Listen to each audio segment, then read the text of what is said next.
A leer. La música, hablamos hace unos días, a mí me atrae, me seduce, pero con Napoleón Cabrera, que es un músico en serio, un crítico, charlar, dialogar sobre, bueno, los que aman la música, los que dedican su vida a la música, los que estamos ahí más cerca y los indiferentes, los que se oponen, o los que aman el ruido, que es casi la negación de la música, ¿no? Cuando uno sube a un taxi y escucha ese ruido atroz de una música que ni entiende ni le gusta, bueno, el bochinche. Y Aníbal Cetrangolo, también un hombre dedicado a la música que vive cerca de Venecia. Y bueno, ¿qué es la música para vos, Aníbal? Bastante complicada la cosa. De alguna manera, en algún momento de la vida decidí que era mi trabajo. Es muy reductivo decir que la música es mi trabajo. Pude llegar a esta solución a través de la posibilidad bastante complicada de superar obstáculos. Digamos que decir que la música es todo es bastante romántico por ahí, pero creo que bastante así. Para vos es todo. Yo creo que casi todo. ¿Y es tu trabajo en qué Casi. haces en música? Para mí la música son dos o tres cosas fundamentalmente. Yo enseño música, estoy en un conservatorio de Italia, el conservatorio de Verona y la Universidad de Padua. Pero fundamentalmente para mí la música tiene que ver con la investigación musical. Busco música en archivos de Italia, España y Portugal, siempre que tengan que ver con América de alguna manera. Y cuando encuentro esas cosas trato de mostrarlas, de hacer conciertos, de grabarlas. Y siempre alrededor de música de 1600, 1700, y entonces está esa vocación que un poco aprendimos en Buenos Aires a partir de nuestras experiencias con Antonio Russo y demás. Y entonces las ganas de tratar de hacer eso con instrumentos originales, de acercarse lo más posible a lo que tendría que ser una filología musical. Napoleón, para usted la música es el eje de su vida. No, realmente no. Justamente acabo de explicarle a una persona muy discreta que me lo preguntó cómo había vivido, porque claro, me vio tan pelado, dijo, debe tener quién sabe cuántos siglos. Bueno, aparento 90, pero tengo 110. De cualquier modo, lo que importa es que yo tuve la vocación jurídica, la vocación psicológica y la vocación musical. Y ahora estoy metido hasta las orejas en el periodismo. Pero Vocación jurídica fue su primera etapa. Sí, claro, porque había que tener una profesión.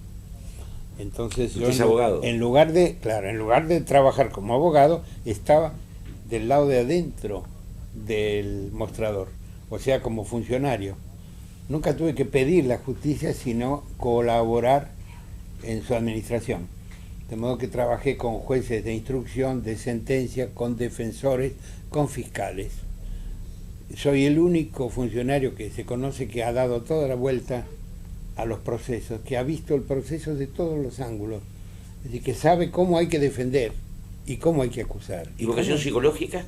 Y la vocación psicológica me devino desde muy pequeño porque me interesaron los adultos, la vida de los adultos me interesó cuando yo era chico y tenía una aguda penetración de cómo era el mecanismo de conducta de los adultos que fingen tanto, que mienten tanto, que desconciertan tanto a los chicos. A mí no me desconcertaba, pero yo quería saber algo más. Bueno, eso me interesó siempre y cuando estuve en los tribunales me interesó la psicología del delincuente. Y se puso a estudiar. Pues Y estaba... no solamente eso, yo he visitado casi todas las cárceles del país. He tenido ocasión de ir a Mendoza por un asunto musical y he pedido que me dejaran entrar a la cárcel. Y como era funcionario de tribunales, me dejaban entrar. Y hablaba con los presos. He estado en Santa Rosa, La Pampa, en Resistencia, Chaco, en todas las cárceles de la capital. Declaro que no encontré casi nunca un inocente condenado. Conviene que se diga, porque el rumor es que hay tanta gente inocente. No, hay muchos inocentes procesados, condenados ninguno. Ahora en cambio hay los, Al revés. hay los sueltos Al que revés, deberían sí. estar Hay adentro. muchos sueldos que no lo merecen. Que no, por supuesto. Eh, Y después finalmente la música, porque bueno, desde niño yo tuve un hogar musical y me gustó tanto el lenguaje que sin haber tenido digamos, la oportunidad de ser músico profesional, hice lo más cómodo, que es criticarla, comentarla y enseñarla. Ahora enseño, doy conferencias, doy cursos, ejerzo la crítica desde hace 42 años, más o menos. Es un buen tiempo. Es un buen tiempo y no me cansa. Algunas veces me preguntan, ¿no se cansa de oír tanta música y usted se cansa de respirar? Para mí es natural. Vos, Aníbal, también sos abogado. Soy abogado y casi fui oficial primero, no llegué a ser oficial primero y también de la justicia penal. También, bueno. Así que Entonces ya- pariciamos. Entonces ya Nos sabe- entendemos. Ah, claro. Y fue un Entonces ya éxito sabe. cruzar la Plaza Lavalle para trabajar en el otro lado, ¿no? Sí, Del lado del frente, sí, ¿no? sí. Bueno, yo Fue- me pasé fue muy tanto duro. tiempo cruzando del Colón al Claro, Palacio de Justicia, claro, claro. siempre viendo esa maravillosa Plaza Lavalle que poco a poco la fueron arruinando, podándole árboles, Ah. en fin. Pero usted tiene la vocación adherida a una zona geográfica. No. Claro, entre el Palacio de Tribunales y el Colón hay un espacio vocacional no, amplio. No, porque Eso cuando no yo he lo ido a Jujuy o a Salta o a Mendoza, de paso, estuve hace poco en Mendoza, cuando Ariel Ramírez festejó los 30 años de la Misa Criolla. Fui una vez más al Cerro de la Gloria y me dije, ¿por qué la autoridad que pueda no invita a los legisladores nacionales a pasarse 2 días o 3 de ejercicios espirituales en el Cerro de la Gloria? Ir a Mendoza no a comer ni a pasear, sino a sentarse y mirar a don Pepe con los brazos cruzados subidos en su caballo y esperando que pase el ejército, y a pensar cuál sería su deber, que no cumplen. Me parece que la sociedad actual está tan lejos de esta idea suya del ejercicio espiritual, que tiene que ver con la reflexión. Por eso mismo lo propongo. Que puede ser religioso o no, pero tiene que ver con una cosa de introversión que no se usa, no se No sé, estila. no está El de espíritu puede ser religioso o no, estamos de acuerdo, se puede ser muy espiritual y muy ateo. Me parece una contradicción, pero pues es posible. Pero lo que sí ocurre es que pienso que si los argentinos no llegamos a pensar un día lo que fue capaz de hacer este don Pepe San Martín con 4 palitos y 4 caballos y 27 soldados, lo que le debemos, Sí. que poco hacemos para continuar, ¿no? Ujú. Y vos, Aníbal, hoy, ¿qué instrumento ejecutás? ¿Instrumento? Bueno, yo fui a Europa para estudiar viola da gamba. Tuve la posibilidad de estudiar con el más importante violista da gamba gracias a una beca del gobierno belga. Pero para mí la viola da gamba fue más bien un aprendizaje de toda esta cosa que entonces estaban haciendo de la interpretación con instrumentos originales y la posibilidad de tener contacto con Koiken y con otra gente. Para mí fue una especie de training, de aprendizaje mucho más importante, creo, que la técnica del instrumento. Ahora fundamentalmente dirijo, tenemos una orquesta de instrumentos antiguos y un coro, y eso digamos que es una especie de equipo práctico de las cosas, que puede mostrar las cosas que nosotros hemos encontrado. ¿Pertenece al municipio? No, pertenece a una institución que yo dirijo y que se formó bastante casualmente hace ya 12 años y que se llama Instituto para el Estudio de la Música Latinoamericana durante el periodo colonial. Todo eso. Porque en el 81 hicimos nuestro primer congreso en Europa de la música colonial de América, con musicólogos de diferentes países de América Latina, españoles, italianos también, y decidieron que era necesario que hubiese una cabeza de puente en Europa de este tipo de cosas, ¿no? Además, hay mucha gente muy importante que está trabajando desde hace muchísimos años en los archivos americanos. Por supuesto, Zipoli es el más conocido, pero muchísima gente que fue encontrada en el archivo. Y muchísimos de estos músicos que vagamente uno sospecha que tienen apellido español o italiano, Sí. de esa gente no se sabe nada. Claro. Digamos que nuestro trabajo es investigar en los archivos de Europa los datos de esta gente antes del viaje a América. Y eso lo financia el gobierno italiano. Eso lo financia la región Véneto. Casi nada. Sí, Bueno, ahora, gracias seguramente a 2 docenas de personas que se empeñan en eso. desgraciadamente a una sola persona que soy yo, porque todo No, el no, resto me refiero- está fuera de, creo que- de Padua, Bueno, ¿no? pero Los sus que colaboradores pagan. le ayudan. Sí, sí. Bueno, a eso me refiero. ¿no? Exactamente, sí. Un coro es la hechura del director del coro. Sí, sí, pero sí, si sí, no sí. hubiera 24 personas o 30 personas No, que cantan, y una no habría orquesta coro. sobre todo, ¿no? Porque con el coro Seguro, siempre hay una claro. cosa más o menos vocacional, amatorial. Con la orquesta no. La orquesta o es profesional o no. Ah, claro. Entonces, Sí. sí está todo eso. Hace pocos días tuve la oportunidad de conversar en público, era una conferencia pública, pero en forma de diálogo, con Juan Pedro France. Ah, cómo no. Y Juan Pedro France conoce todo lo que se puede conocer de música antigua, sobre todo en esas relaciones Exactamente. remotas y ya olvidadas. Yo había propuesto este año la conmemoración de un acontecimiento que ha pasado inadvertido en el mundo. Y es que hace 400 años se cantó en Florencia la primera ópera, La Euridice de Dafne, Peri, no, la anterior no, que se perdió. Dafne de Peri. Sí. Por el hecho que se haya perdido no No, no significa está que bien. no se cantara. Y queda Se algún cantó. lamento todavía. Se cantó la Dafne y de resultas de eso se hizo después una segunda representación 3 años después, reformada por el mismo autor. Luego la partitura se perdió y el al libreto? mismo Peri le pidieron que compusiera una Eurídice, cosa que le resultó muy favorable, porque él en Dafne era Apolo, que sometía a acoso sexual a la ninfa Dafne, la perseguía hasta que la ninfa se transformaba en un árbol de laurel y lo dejaba con las ganas. Ujú. El hecho es que 6 años después él compone Eurídice y él allí hacía el papel de Orfeo, Exacto. que es más lucido que hacer de Apolo, De Apolo, que, así que se le termina escapa a la mal. mujer, ¿no? Vamos a hacer la Euridice de Peri en abril, En abril, ¿dónde? en Venecia. Qué ganas de estar. Y la Dafne la hicimos hace 6 años en Ferrara. Perdón, pero La de Dafne- Marco da Galliano, ¿eh? Con el que es el Ah. mismo libreto que después La Dafne Marco da original. Galliano recoge el libreto de Rinuccini, ¿no? Y hace la nueva versión. Cuando yo le propuse primero propuse en mi diario, conmemoremos esto, y Claro, me dijeron, claro. ¿pero cómo? ¿Cómo en Europa no lo conmemoran? Porque se han olvidado. Sí, sí, sí. No puede ser. Llevé 8 documentos para probar y en Clarín de hoy admiten que uno de los acontecimientos de este año fue el haber conmemorado en Buenos Aires, con un curso que di en el Instituto Italiano, los 4 siglos de la ópera. Ahora bien, en la conferencia me alertó Juan Pedro France sobre que todos los juegos escénicos de Juan de la Encina que Bueno. se hicieron en Roma son el antecedente de la ópera. El verdadero antecedente, 100 años antes que en Florencia se hiciera una ópera, un español lo hizo en Roma. Con los españoles hay un problema de conflicto tremendo con la ópera, porque los españoles siempre rechazaron la ópera.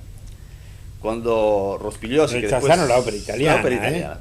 Cuando, Querían la ópera Rospigliosi propia. llevó la Euridice Sí. a Madrid, eso fue totalmente rechazado, ¿no?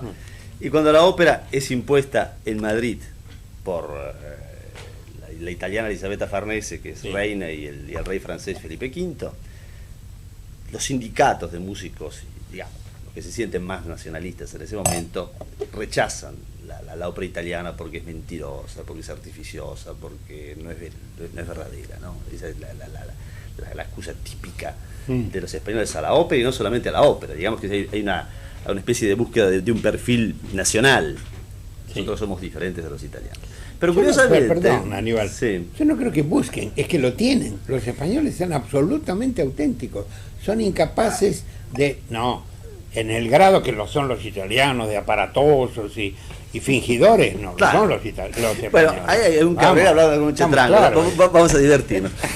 El asunto es bastante complicado. El tercero de los libros que yo publiqué sobre esto habla exactamente de este problema, del problema del conflicto, ¿no? Y todo eso es cierto, todo eso es cierto. En algunos lugares de España todavía decir italiano es sinónimo de decir de homosexual, porque todavía los españoles se autoatribuyen una gran virilidad respecto del italiano que se escapa siempre de la guerra. Además los castrati son italianos, etcétera, etcétera, etcétera. Además ellos dicen la verdad, dicen ellos. ¿Se acuerda de quién prohibió la castración? ¿De quién prohibió la castración? No, yo sé quién quiso tratar de recuperarla, que fue Stravinsky. ¿Qué la prohibió? No me acuerdo. Napoleón Bonaparte. Bueno, le fue mal porque yo tengo una amiga que su padre se salvó de... que se puede castrar a cualquier edad en cualquier claro, ¿no? O sea que hasta 1890 seguían con la tijera. En Italia y en Francia, Napoleón la prohibió. Sí, sí. Bueno. Una de las muchas cosas buenas que hizo que los ingleses no cuentan. Los ingleses no cuentan. Pero quería terminar esta cosa con esto. Que curiosamente los españoles que rechazan la ópera, como nuestro común y gran amigo Franz recoge, curiosamente se atribuyen ser los inventores de un género que detestan. Esta historia de Juan de la Encina es... No, y los portugueses lo mismo. Los portugueses lo dicen con Gil Vicente, ¿no? Claro. Pero la ópera es una cosa diferente que música con teatro. Es verdad, claro. ¿No? Y es así que inventan un género que es la negación de la ópera, porque la ópera creo yo que es fundamentalmente el recitativo. La negación de la ópera es la zarzuela. Claro. ¿No? Porque hay que decir la cosa y no cantarla. Claro, así es. No, está bien. Además la zarzuela es la traslación casi de la vida cotidiana. Claro. La ópera nace en cambio entre dioses, claro, semidioses, la glorificación héroes, ninfas y un montón de cosas todas falsas. Claro, la ópera de corte, ¿no? Empieza a vivir como música auténtica, digamos cotidiana, cuando se hace la ópera cómica. Que es cuando la ópera necesita de que el público pague. Que el público pague. Claro. Entonces hay que entrar en los contacto napolitanos, con la realidad. Los napolitanos claro, dicen, vamos a presentar la sirvienta que seduce al amo. Claro, hay que entrar en un contrato con el pueblo que está pagando. Claro. La corte ya no existe más. Claro. A los cortesanos les gustaban los dioses y las semidioses, total. Claro. Que cantaran o no cantaran era lo de menos, la cuestión es que era muy agradable. Sí, sí, sí. Pero en cambio... El aparato. En cambio después se elimina esa falsedad, aunque no se ha eliminado nunca del todo, porque no se puede. No, pero la ópera, la no ópera pretende. cotidiana Claro. no puede existir. Pero no, el hecho Sería de que aburridísimo. no, Birgit Nilsson gorda que canta, es increíble, ¿no? A mí no me molesta que sea gorda, ¿eh? Para mí Claro. nada, para nada, porque nosotros somos cómplices de la ficción. Bueno, pero quiero decir que lo peor de la ópera no es eso, sino el absurdo de que un coro se diga Claro. silencio, Todos silencio, juntos. todos juntos, porque no se callan directamente. Sí. ¿Y cuál es el peso de la ópera hoy? El peso de la ópera hoy crece, espero que no discutamos vamos a sobre discutir, esto, ¿no? crece en virtud de los empresarios, los representantes y todos los capitalistas que hay alrededor de los divos. Es ciertísimo eso. Es decir, Pero eso es válido, porque es Momentito. una forma de popularizar la ópera. no lo creo. Usted no lo cree. La ópera era popular sin eso. Antes. No, Claro. no, Ahora no es popular, es oligárquica. O sea, van a ver a los grandes divos los que tienen para pagarlo. Acá en Buenos Aires, la ópera hecha por buenos cantantes sí, argentinos, que no es en el Colón, no atrae a nadie, porque claro, la gente quiere ir al Colón, donde la recibe un uniformado de librea, ¿no? Y lo ubica con una cortesía extraordinaria, como tienen el personal del teatro, desde la platea hasta arriba, hasta el Paraíso. Lo sé porque yo empecé por el Paraíso. Y otra cosa más. Cierto. Si uno dice fui al Colón, dice con doble L, Colón, y se siente superior. ¿Y por qué? Eso es como decir, visité el Congreso. Y bueno, ¿y qué? Vio un lindo edificio. Vaya mejor al Museo de Bellas Artes, que es más auténtico. Es muy difícil de modificar eso. Lo sé, por eso lo lamento. Porque eso nace con la ópera. Por eso lo La lamento. ópera nace con el poder. Sí, por eso lo lamento. ¿No? Por eso La ópera nace con el poder y se mantiene. Es un espejo del poder tan evidente que el poder siempre quiere controlar la ópera. Claro. ¿No? Es un elemento de propaganda. Claro. Nosotros estamos trabajando ahora sobre un género musical poco estudiado que es la serenata vocal, la serenata cantada, ¿no? Donde todo esto está en función de la glorificación del rey y en una propaganda, sobre todo en lugares un poco marginales del poder, como pueden ser los virreinos, ¿no? El reino de Nápoles contra el virreino, Palermo, Lima o México, porque el rey está lejos, entonces hay que glorificar al rey. Claro. Pero la cosa curiosa es que el texto de la serenata vocal es un texto político, de propaganda. Siempre, sí. Claro, no es como Galuppi, que escribe un concierto y lo dedica al noble. No, es decir, la obra musical en sí es una propaganda política. Este es un caso extremo, pero siempre la ópera fue algo que había que controlar y peligroso, ¿no? Sí. La independencia de Bruselas nació en un teatro de ópera, en una ópera, en el deporte. ¿No? Ahí se les ocurrió a los belgas que podían hacer una independencia escuchando una Viendo ópera. Una ópera. Exagero, pero más o menos la ópera es una cosa peligrosa. Pero esta relación que ustedes dos plantean entre la ópera y el poder, esto se une a un elitismo económico, por un lado, y por otro un elitismo artístico. Es evidente. ¿No? Me tiene las dos cosas. Elitismo artístico, todo porque todo ¿quién junto. le paga a un gran cantante Seguro. o a una gran cantante sus honorarios? ¿Quién le paga? Un empresario o una empresa muy fuerte que le extrae al público el dinero que le paga. Y además se queda con una rica diferencia. Ahora, no se rompe el concepto de élite ni en lo económico ni en No. lo cultural. Curiosamente, en algún momento entran en un contacto con el pueblo y el pueblo lo toma como bandera. Es decir, durante el Risorgimento italiano, la ópera es un himno. Claro, Es una pasa a propaganda. ser un símbolo político, porque Exactamente. Verdi siempre elige un argumento en el cual hay un héroe que representa La patria. a la patria, y como dice patria, vocablo que no se usaba. Se lo Patria es inventa, un sí. concepto reciente. Se lo inventa, No sí. había patria. Uno era de su país, pero patria, no había patriota. Patriota empieza a ver acá en América. Bolívar y San Martín son patriotas, porque tienen la noción de patria, el lugar de los padres, pero donde uno vive. Sí, es Y anterior. Claro. Y ahora nos ocurre que la ópera está en manos de los grandes intereses. Sí. Es imposible sacarla de allí, salvo lo que se intentó en la Unión Soviética, donde con un régimen socialista se hacía la ópera para todo el mundo, con entrada muy barata y con cantantes de alto nivel, pero rusos. Pero Pues claro, no podían invitar a un cantante italiano o alemán, no, eso no se podía. pero la gente iba a ver ópera barata. Yo he ido por muy poca plata a ver ópera rusa en Moscú y en San Petersburgo. ¿Qué peso tiene en distintos países del mundo? En Italia es más popular. Yo creo que lo que dice Napoleón funciona también en Italia.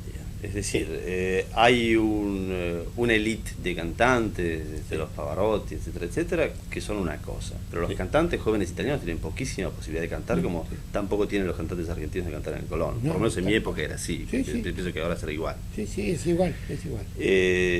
Y es muy, muy difícil que haya un contacto entre el conservatorio y el teatro de ópera. Sí, así es, ¿No es cierto? claro. Ahora, eso se ha quebrado hasta cierto punto, tengo entendido, porque no lo he vivido allí mismo, en Estados Unidos, donde cada universidad tiene una orquesta sinfónica, un coro y un teatro donde se hace ópera. Los cantantes son alumnos de música, se entiende, de canto, y los instrumentistas son alumnos de violín o de Sí. flauta, de lo que fuere. Y el profesor, si es un buen director, arremete, y si no es un buen director, busca a otro profesor de otra universidad, lo llama, y la ópera se da casi gratuitamente, porque entra en el curso de estudiantes y en el cultivo de la familia de los estudiantes que va. Sí. Es decir, no es elitista, es absolutamente próxima a, cuidado, a la población universitaria, que en Estados Unidos es elitista. Es una isla. A la universidad no entran todos. Sí. sí, Es sí, carita sí, la universidad. Sí, no creo que sea solamente un problema económico. Las entradas de ópera en Italia no son tremendamente caras.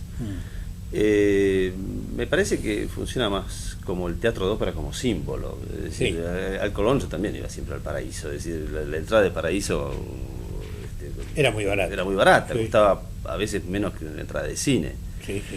Pero el hecho de que uno va al Colón, ¿no? Es una barrera. Y pasa de alguna manera lo mismo con las universidades en Italia, porque hay ciudades típicamente universitarias de gran tradición, por ejemplo, Bolonia o Padua, donde funciona también eso, pero la universidad es una especie de gueto dentro de la ciudad, donde no hay un contacto con la ciudad. Claro.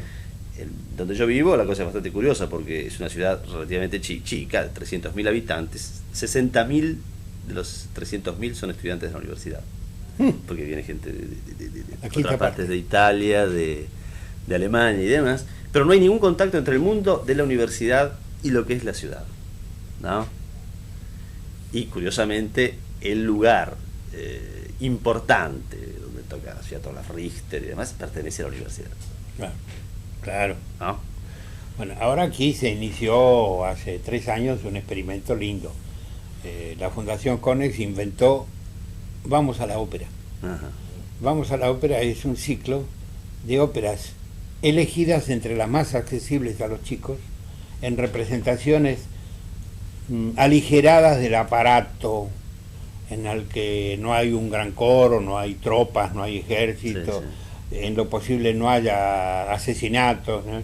Las óperas livianas, como El Barbero de Sevilla o La Italiana en Argel o Elixir de Amor, etcétera, de tal modo que al chico le guste el argumento, sobre todo si se lo cuenta a alguien, que una actriz, ya sea veterano, ya sea jovencita para estar cerca del público, le cuente, y ahora vamos a ver cómo este cuentero vende un frasco y dice que gracias a ese frasco se puede conseguir el amor de una muchacha, el elixir de amor.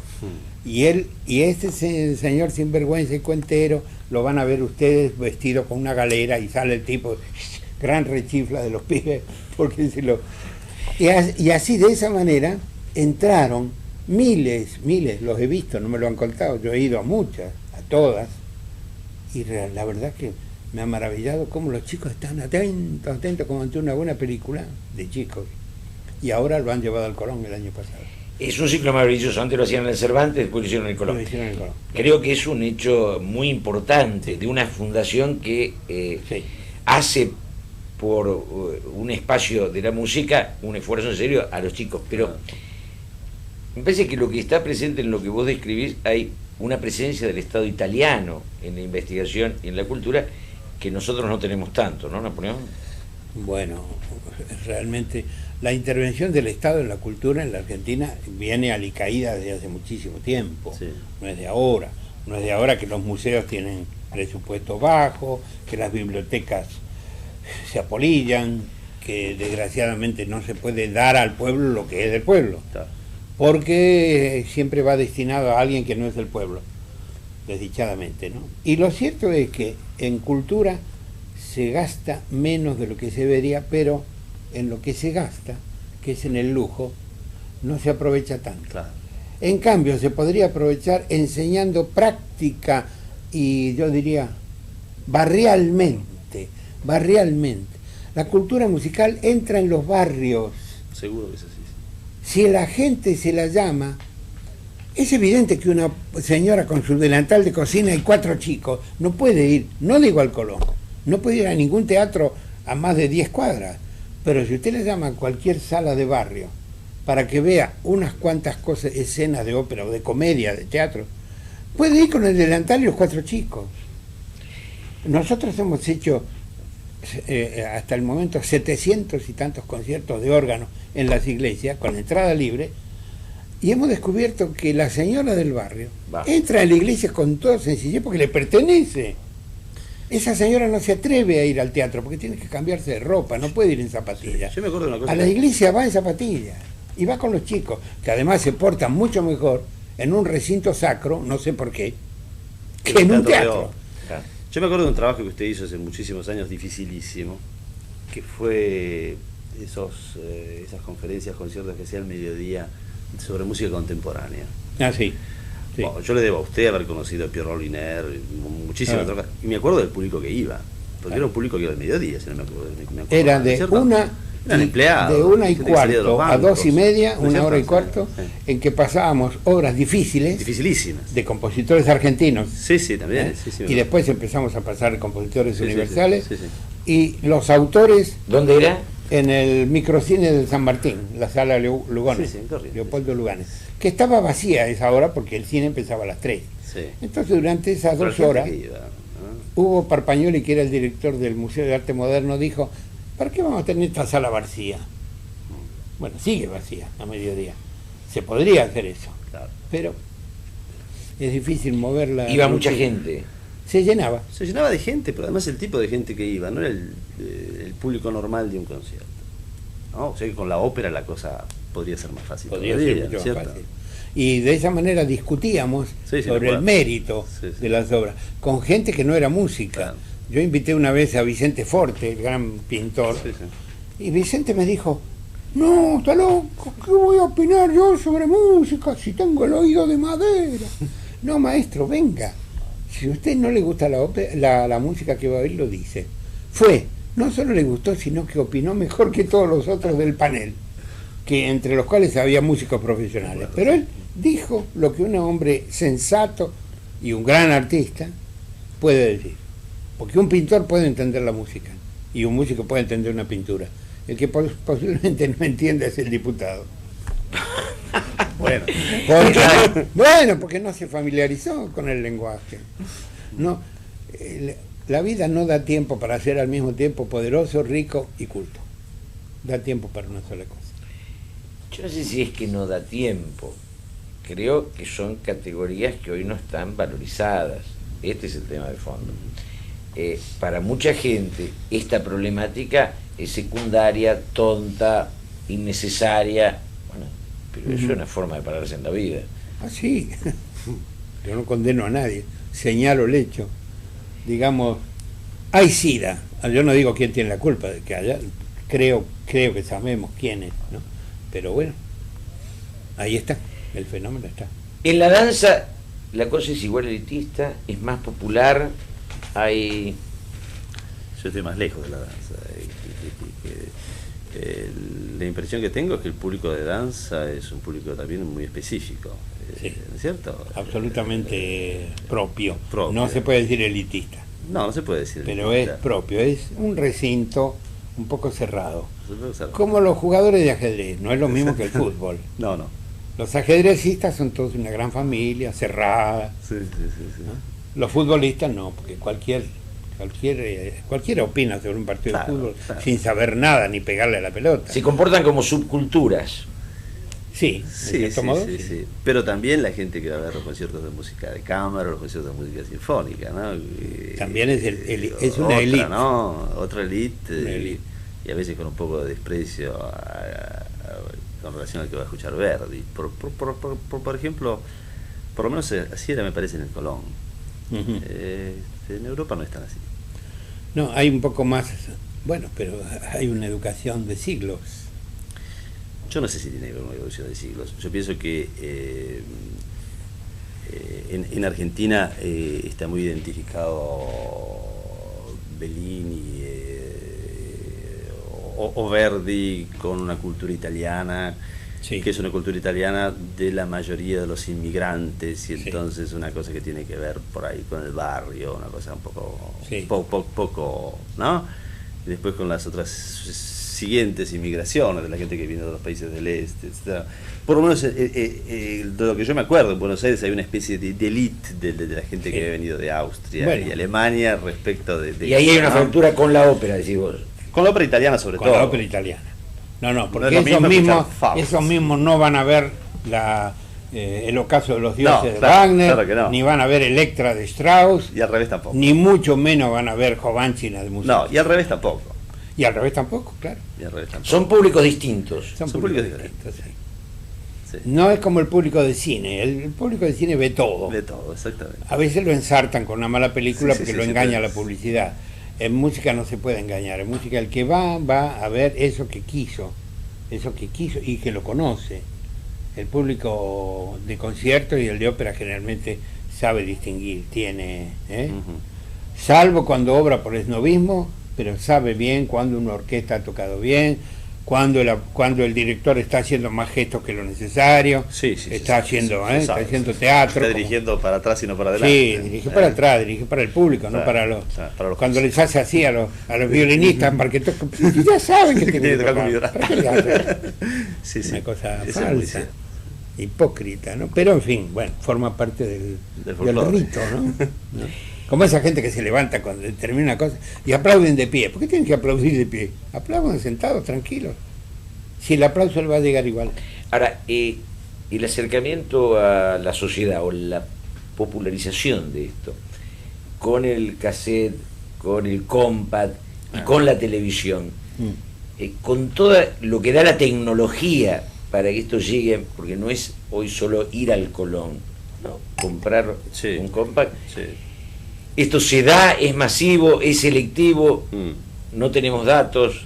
Sí tenemos. Datos, sí. La venta de casetes, sobre todo, en la época en que no había compactos, era verdaderamente mucho más importante que la venta de libros. Sí, esa es la verdad. Sí, es cierto. La venta de libros. Libros se venden con cuentagotas, salvo que sea un libro que promete eliminarle a uno las arrugas de la cara con dos masajes, ¿no? Cosas por el estilo. Autoayuda. Pero yo digo, el hecho de que se vendan cassette, que hizo la televisión por la popularización, y los divos, y el otro tema, usted decía, los divos existen y hay una llegada a lo popular a partir de estos personajes. Lo que pasa es que pasa con este tipo de cosas, con los videocassettes, con los cassettes, con los compact discs, una cosa que yo creo que es más radical que respecto del poder respecto de un teatro de ópera. Porque un teatro de ópera más o menos siempre tiene que dar cuenta a un público. Sí. ¿Cierto? Lo otro pertenece a multinacionales. Y las multinacionales pueden perder plata en una edición, en 2 y en 5 ediciones, y ganan en 20. Sin ningún problema. Entonces lo que está grabado es lo que quiere, ¿no es cierto?, alguien que se ha grabado. Yo personalmente no sé qué es lo que piensa usted. Yo detesto bastante la ópera en televisión. Para mí la ópera es adentro de un teatro. Bueno, hay este hecho. ¿Cómo ve usted ópera si vive en Río Negro? No, por supuesto, tiene que verla por televisión. Sí, pero es importante que la gente sepa que eso no es la ópera. Como el compact es música de ópera, pero eso no es ópera. Sí, estamos de acuerdo. Pero le repito, cada vez que voy al interior pienso lo mismo. Seguro, sí. ¿Cómo hace un jujeño para ver una ópera? Es una forma de llegar a la gente. Pero segurísimo. Obviamente menos perfecta que la posibilidad de la presencia. No, es otra. Es otra. Sí. Es otra. La Traviata de Zeffirelli es una cosa completamente diferente que la Traviata de Verdi. Es otra cosa completamente diferente. Claro. Tiene la música de Verdi y la gente se mueve como Verdi hubiera pensado. Yo creo que no, pero de todas maneras. De cualquier manera, hay que avenirse a este hecho. Lo ideal sería que cada cual oyera el pensamiento dicho por otro. Pero como uno no puede hablar, como en la época de Sócrates, por la calle y encontrarse con los ciudadanos, escribe un libro. El libro no es el mismo autor que lo dice. No, seguro. Bueno, y así, ideal sería oírlo a Beethoven tocando su sonata, pero como se ha muerto, entonces le pedimos a un pianista que la toque. Y así así va trasladándose del cerebro del creador al consumidor, cada día más alejado. No hay ninguna duda de que la función de divulgación de las grabaciones y del vídeo es innegable. Sí. Pero es importante que también la gente sepa que eso no es eso. Que haya una sensación de falta. Pero creo que lo sabe el que ve fútbol por televisión y es consciente de que estar en la cancha es otra cosa. Cosa. Lo sabe siempre. El que ve cine por televisión y sabe que estar en el cine es otra cosa. Claro. Y bueno, hay mayores distancias. Y los divos, que los divos sirvieron para popularizar. Felices de ellos que hay quien les pague tanto por lo que hacen, pero la verdad es que yo creo que Pavarotti en la 9 de julio. Son mucho menos útiles. Pavarotti en la 9 de julio admitiría este corte. Hay un sector del público que va a ver el fenómeno para poder decir lo lo oía a Pavarotti, Claro. punto. No les interesa ni lo que cantan, ni la música, ni nada. Pero es una forma de llegada a esa gente. No se llega a esa gente. No Esa se gente llega. tiene tanta Se negación llega- con la música y la ópera como antes no de ir a se llega, escuchar no a se Pavarotti. llega a la música, Siempre lo mismo. no les despierta ninguna emoción musical, les despierta nomás que la emoción del acontecimiento, Del fenómeno como a un masivo. individuo que nunca ha jugado un partido, lo llevan a ver jugar a Batistuta, Solo. qué fenómeno. Solo, además. Solo, Porque, claro. porque Pavarotti canta un aria Claro. descontextualizada Que no tiene totalmente de lo nada que que pasa ver con el antes y resto de la después. ópera. Es absurdo. Elige lo más pegadizo, obviamente. Sí, no lo- volver a jugar a Batistuta solo, contra la pared. Más o menos es eso. Cuando hay alguien que se opone a eso, que tiene jerarquía para opinar, como Alfredo Kraus, y se niega a eso, entonces la gente dice que es elitista. No, es simplemente inteligente. En cambio, Pavarotti, Carrera, Domingo son aprovechados. No diría que sean sinvergüenza. Son ¿no? no, son Son aprovechados, son Ellos aprovechan sí, sí. la corriente porque en lo que se gana, el empresario, el organizador, los periodistas, los auspiciantes, ganan un montón de plata, de lo cual va una buena parte a los divos. Y el público cree haber asistido a una gran cosa y no asiste. Asiste a un gran acontecimiento, pero nada más que un gran acontecimiento. Es Pero cierto no, esto, perdón. y es cierto que está descontextualizado, pero yo digo otra cosa. El divo, en la medida en que sea popular, acerca lo que hace a la gente. El Maximiliano Guerra o el Julio Boca no despiertan una expectativa por el ballet en nuestra sociedad. Bueno, es un caso distinto. Cuando baila una obra completa, un bailarín baila como pide Aníbal, es como hacer la ópera completa. Hacer la ópera completa es una cosa, pero cantar una furtiva lágrima solamente, o cantar el credo de Otelo no representa nada. Una Nada cosa más. después de la otra, además. Claro, eso después la otra. No. Que es más o menos como si a uno le ofrecieran una comida que empezara con sándwiches, siguiera con una polenta, después viniera un poco de puchero, después viniera una parrilla. Pero ¿cómo? Eso no es comida. Es decir, es manera de comer, pero la peor. Bueno, eso es lo que pasa con esos recitales. Ellos mismos saben que es malo, pero ¿cómo se van a negar a participar si allí corren los decenas de miles de Fortunas dólares? muy grandes. Y muy grandes. bueno, no se pueden negar. Traer a uno de ellos en la Argentina sale $1,000,000 y pico. Claro, Traerlo, ¿no? Después está claro. todo el resto. Entonces, muchos comen de ese acontecimiento, Claro. tantos que se crea una campaña publicitaria y periodística que hace que la gente diga, oh, tengo que verlo, ¿cómo no voy a ir a ver a Pavarotti a Domingo de Carrera? Pero usted cree que desde ahí no se despiertan No. inquietudes El que y la tuvo, vocaciones. el que va porque la tuvo por otros medios, va allí porque, bueno, caray, verlo personalmente a Plácido Domingo no es ninguna experiencia despreciable. Para nada. A mí también me emociona. Pero comparado con lo que representa Domingo cantando Otelo en un teatro, etcétera, es una experiencia de este tamaño comparado con la otra que es de este tamaño. Además, en su caso, usted cuando ve Domingo cantar de qué sé yo, Recóndita Armonía, Sí. en usted hay todo un recuerdo de Claro. lo que es la ópera. O sea que, Claro. aunque esté solamente Recóndita Armonía, usted mentalmente, globalmente, la ópera la tiene en la cabeza. Claro, como yo he visto Tosca y he visto ese momento, Exactamente. al hombre que lo van a fusilar Claro. y yo estoy emocionado, me Claro. acuerdo de eso, De cuando aunque en la ese vio momento cantar, vista de claro. frac Claro. y no tenga nada que Sí, ver bueno, con pero la ópera. usted tiene una posibilidad de abstraer de todo lo que está pasando alrededor que el público generalmente Será no uno de tiene. esos casos en que no es una mentira, sino una traslación de verdad, que nunca se usa decirlo así, pero es así, ¿eh? Una traslación de verdad. Por ejemplo, yo no puedo convencer a un público común que el juicio por jurados es muy falible. ¿Por qué? Porque lo demuestra el hecho que los jurados son muy emocionales y entonces a lo mejor votan por la condena o votan por la absolución sin juicio. Pero si hago una película en que se condena injustamente por obra de un jurado emotivamente débil, hago entrar una idea. Claro. La película vende mucho más que una conferencia. A la conferencia, si el conferenciante no está muy bien acompañado, al cuarto de hora ya empieza a ser aburrido. La película puede durar 2 horas y es importantísima. Entonces, los medios de difusión masivos, como son el cine o la televisión, o la misma ópera, venden mucho más que, ¿qué diría yo?, que la idea pura. Si Cristo viviera, tendría que hablar por televisión, Ah, sí, no porque cabe si duda. saliera a caminar por la a hacer una caminata por los barrios sin televisión. No existe. Eso lo descubrió San Pablo, que dijo, no, señores, hay que salir a predicar. A predicar, a predicar. Escribir y predicar, escribir y predicar. ¿Cuál es la cuantitativamente, qué cantidad de argentinos son los apasionados por la música?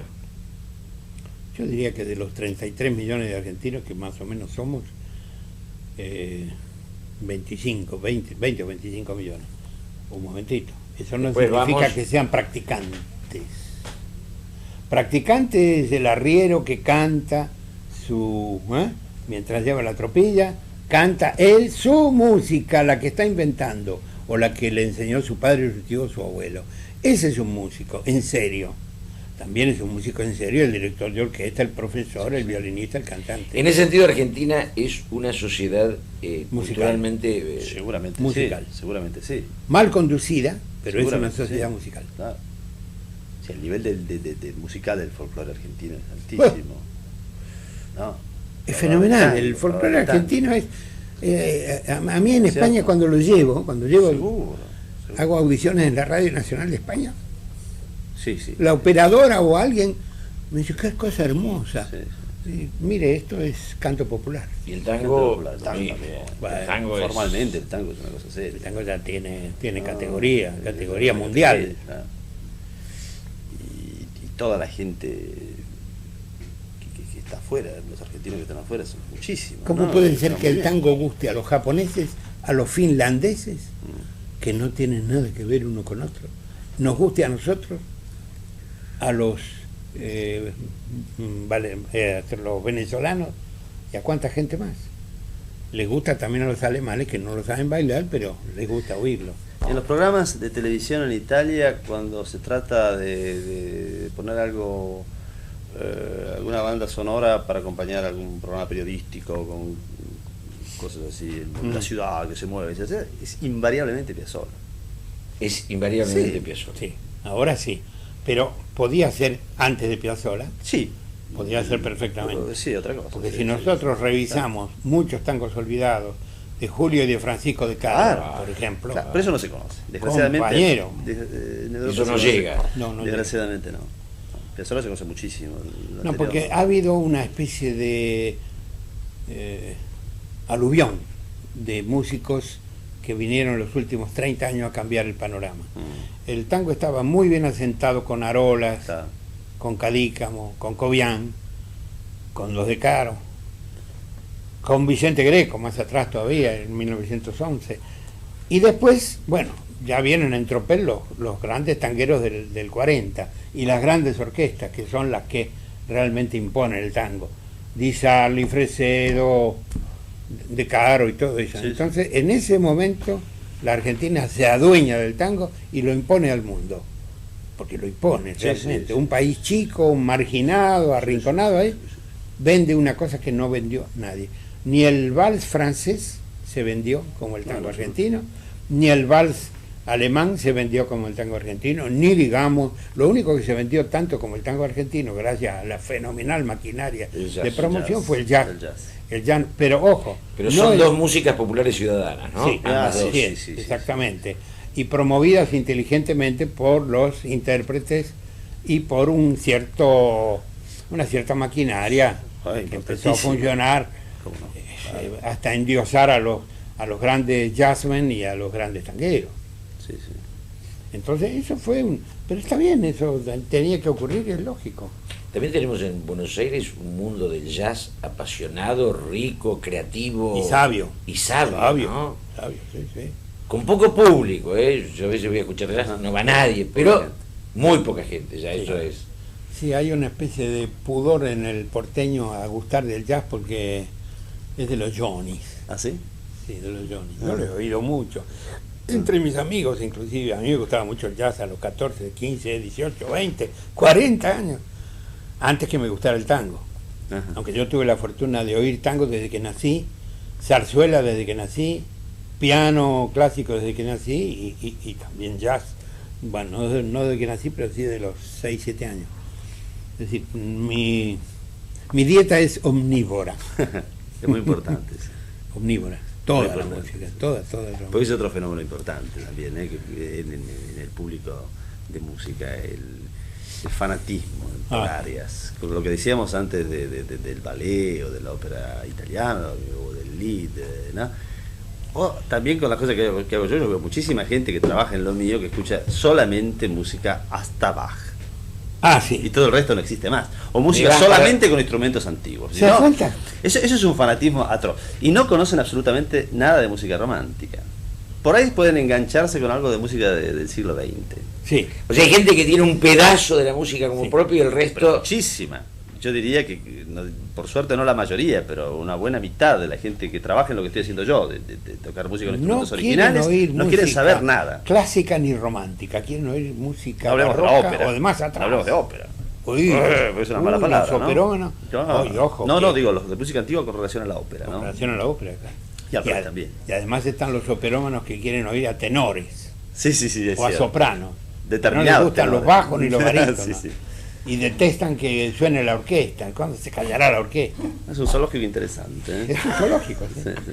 Es realmente un Sí, zoológico. sí. Nosotros lo vemos, lo vivimos. Sí, desapasionadamente porque nos gusta todo. No, pero en general es bastante Porque así la cosa. en la medida en que uno se cierre a un espacio de la Es música, una limitación también total. se limita, ¿no? Total, Claro. total. A mí me ocurrió cuando fui jefe de redacción del diario Crítica hace tantos años que no me acuerdo, que hablé con los equipos. Hablé con el de economía, le dije yo a ustedes no les aconsejo nada porque no entiendo nada de economía, los de política tal cosa, los de educación tal. Y vinieron los de cine. Y Roland, que era el jefe del equipo, dice, bueno, ¿qué instrucciones tenemos? No, como yo le voy a dar instrucciones a usted que me ha enseñado a mí lo que es cine. No, usted es el jefe. No. Tenga cuidado. Yo quiero saber si la sección cine de crítica va a servir al público diciéndole honestamente cuando la película es mala, o cuando va a apoyar la industria cinematográfica nacional, o cuando va a apoyar la caja registradora del diario. Roland vive, ¿eh? Vive, y él puede ratificar que me lo dijo, y lo que le contesté. Mientras yo sea jefe de redacción, vamos a servir al público. Me tranquiliza, eso es lo que esperaba y me alegro mucho. Bueno, fue así que el diario fue a la quiebra, ¿no? Pero por otras cosas, no solo por eso. Es como vender muy buena mercadería al mismo precio que el que la vende mala. Terminás mal. Bueno, y cuando hablé con el equipo de deportes, pues yo conocía mucho deporte, me dijo uno de ellos, bueno, nosotros atendemos así, fulano y sultano hacen la crónica del fútbol, este hace natación y boxeo. Macanudo, dije, ¿quién hace tenis? Era en 1963. Se miraron. Dice, bueno, en realidad esos deportes raros, así me dijo, en 1963, o sea, hace 31 años, esos deportes raros. Raro el tenis. Y díganme, ¿quién hace ajedrez? Bueno, hay un especialista, pero no vino. Claro, porque solamente un especialista entiende, De ajedrez. puede comentar ajedrez. Ellos le llaman deportes raros. Bueno, del tenis para abajo, todos los que, la natación, el rugby, el cricket. Porque no son populares, no son masivos. Ahí está. Bueno, un poco se nos acaba el tiempo. Yo creo que recorrer el mundo de la música de ustedes dos, con el cual yo estoy bastante afuera, y es mostrar un mundo apasionado. Con Aníbal, que además de músico es mi primo hermano, ayer escuchábamos a su padre tocar un tango, de oído, porque su Sí, padre sí. toca, ¿no?